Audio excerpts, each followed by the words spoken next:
अस्सलामु अलैकुम वरहमतुल्लाहि वबरकातुहू। उम्मीद है कि तमाम ही नाज़रीन खैर व आफ़ियत से होंगे और अल्लाह ताला आप सबको अपने हिफ्ज़-ओ-मान में रखें।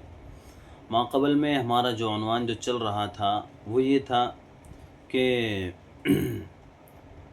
बिदात किसको कहते हैं और बिदात के अंदर क्या क्या चीज़ें की जाती हैं, कहाँ तक दुरुस्त है और कहाँ तक नहीं है, शरीयत का इसके बारे में क्या हुक्म है, वो सब माक़बल में हो चुका है।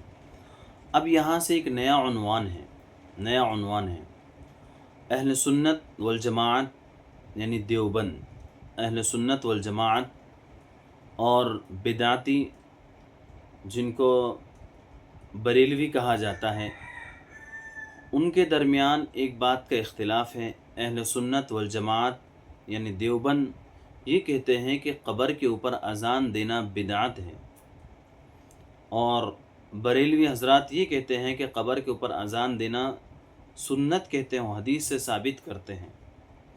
और वो दलील भी पेश करते हैं, और दलील उनके वो पेश करते हैं कि क़ब्र के ऊपर अज़ाब देना ये फ़िक़ही इबारात और मुख्तलिफ़ किताबों से ये बात साबित होती है कि क़ब्र के ऊपर अज़ान दे सकते हैं।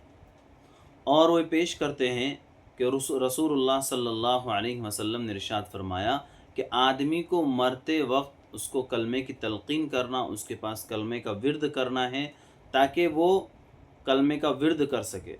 और उसके बाद वो दूसरी वो उसी को वजाहत करते हुए लिखते हैं कि दुनियावी ज़िंदगी ख़त्म होने के बाद आदमी के ऊपर दो नई ज़िंदगियाँ शुरू होती हैं, और दो ख़तरनाक बड़े होते हैं।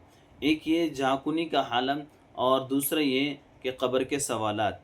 अगर आदमी झाकुनी की हालत में ईमान बिल खैर नसीब नहीं हुआ तो उसको दुनिया का सब धरा रह जाता है।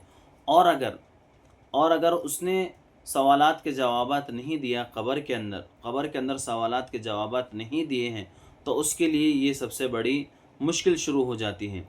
वो ये कहते हैं कि जब हमने उसको कलमे की तलक़ीन कर दी थी, कलमा पढ़ लिया था, और अब कलमा पढ़ने के बाद जब वो क़ब्र में जाता है, क़ब्र में जाने के बाद उससे सवाल होते हैं, और सवाल होने के बाद में जब हम क़ब्र के ऊपर अज़ान देते हैं तो आदमी सवालों के जवाब देने में साबित कदम रहता है। अज़ान की आवाज़ सुनकर तो कहा कि इसी के लिए अज़ान देते हैं।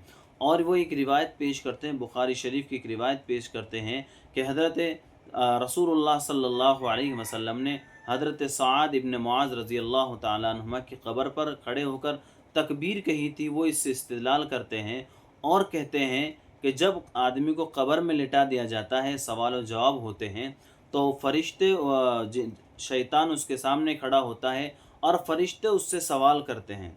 सवाल करने के बाद में फ़रिश्ते जिन्नात अपने शैतान कहता है कि मुझे रब मान, मगर जब अज़ान की आवाज़ आती रहती है, अल्लाहु अल्लाहु अकबर आती रहती है, तो कहा है कि बंदा अज़ान की